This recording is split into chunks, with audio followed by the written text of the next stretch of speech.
offense. So LeBron, Marcus, and Gabe and Adu are all sort of under either return to play protocols or modified protocols. Starting with LeBron, kind of what do you expect out of him at the start of camp? Tomorrow? Yeah, I think it's probably a little bit longer of a ramp up leading into opening night for him. Just obviously in year 23, uncharted territory here. So I felt, and in talking with performance and in talking with Mike and LeBron, like he probably did too much last year in camp, which was great for me as a first-year head coach to get buy-in from him. But it'll be a slower process with him leading into the first game. He's obviously got 22 years so far of wear and tear on the body, and he's dealing with a little bit of nerve irritation in the glute. So we're playing the long game with LeBron. Gabe, he's just modified. He should be good to go live by the end of the week, and we expect him to be able to play Friday. And that's just, again, the management of his knee that we did last year as well. Marcus just dealing with a little bit of Achilles tendinopathy. He's been in a slow ramp up. He was a modified participant, nothing live today. We expect him to be fine by this week. And then Adu, I think, gave you guys all the information himself. Coach, from the players who did participate, who stood out to you? Luka was pretty good. I think a lot of times in camp, right, you're doing a lot more drills and you're doing games with constraints. We did 2 5-minute scrimmages at the end. So call it, 45% of the time was drills, 55% of the time was live, but a lot of the live play was with constraints. So I think the group really stood out, and it was just our energy, our physicality. We're asking these guys to have championship communication. I thought our talk was really good today, and we pushed ourselves. Like from a conditioning standpoint, we got a lot out of today. Now, JJ, with year 2, is there not as much trying to instill what the expectations are, or there's a lot of new players, so there is still some of that?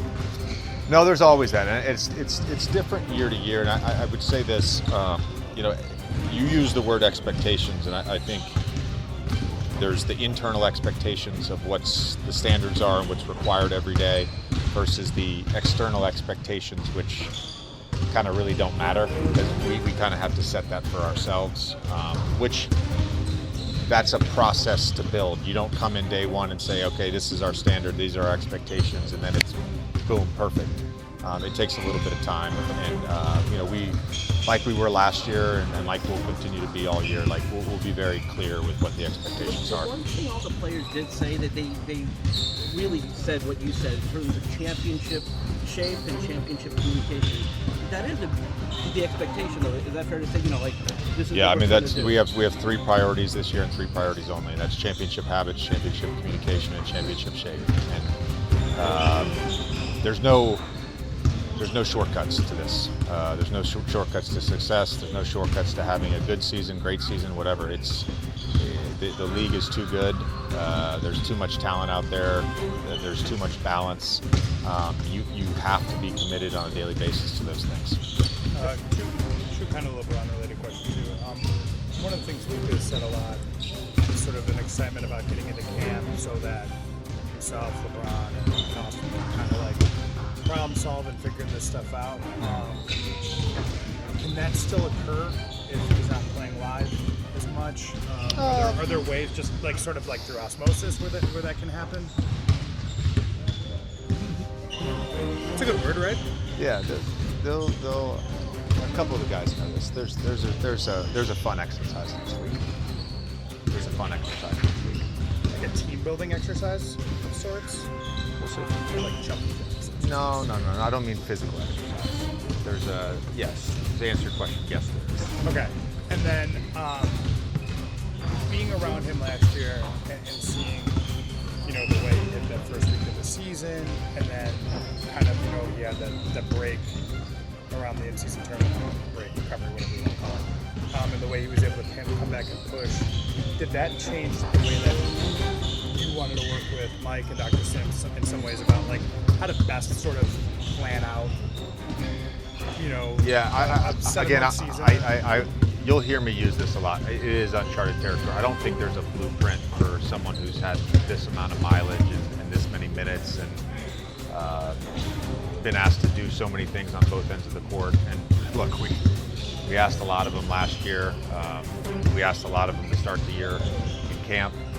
So it's just working as a partnership to try to figure out what's best. Was he receptive to, in the past, I know there have been times like Yeah. he's gonna have a minutes restriction and then 2 games into it, it's like he's running through that minutes restriction. Like, yeah. he was on board with this? Well, I've never put a minutes restriction on him. He's on board. Yeah, we're all on the same page. As a follow-up on it, what has he been able to do between summer week and now throughout the season? Yeah, he's had a ramp up from running, cutting, jumping, then running, cutting, jumping versus coaches, 3-on-3 versus coaches, 3-on-3 versus players to live play prior to this week. And again, I think we've just got to manage him coming off of the knee surgery. And to be quite frank with you, he was not our player when he had his surgery.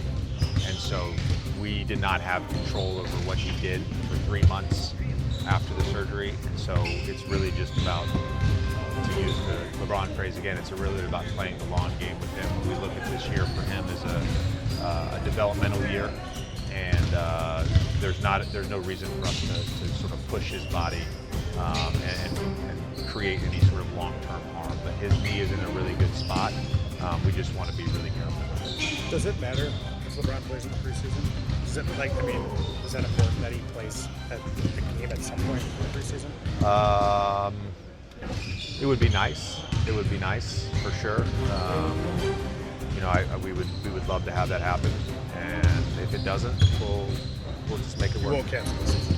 No, we'll still play 82 games. Has there been any discussion about his availability, potentially an opening night for that? That's the goal, yeah. You mentioned your Spectrum interview yesterday about wanting to get, or not just throwing it, but wanting to get into the offense earlier. I think 18, 19 seconds on the clock. Championship shape has been something that you've worked on a lot this offseason. How much did those tie in together after you looked at last season in order to get to why the early offense actions? We have to be in a certain. I really believe that all three of our priorities tie in together. And in terms of the early offense, you certainly have to be in shape. There has to be communication. Our habits, that part of that is execution, and I think it's execution of spacing, it's execution of knowing what we're trying to get on a possession, and you have to be in shape to sort of recognize all those things in real time. So it's all tied together. And I thought with our script, and we did a modified 3-on-3 game, I thought the emphasis was there. The guys did a really good job. They understood what we were trying to accomplish. They understood the purpose of everything we were doing today in script and 3-on-3, and then that translated to 5-on-5. Jersey, what's going to determine your starting lineup? Could that be in flex all season long? As we go through Again, I'm not even concerned about it. Okay. Yeah, I'm not even concerned. How does obsession play into your three priorities? It's all LeBron wearing shirts. Oh, yeah. Well, Rob has a word of the season, a word of training camp every year. Last year was details. This year is obsession. Obviously, you saw the shirt. You know that the 1-8 was part of that, which that's what we're all after. We're all after that 18th banner. I think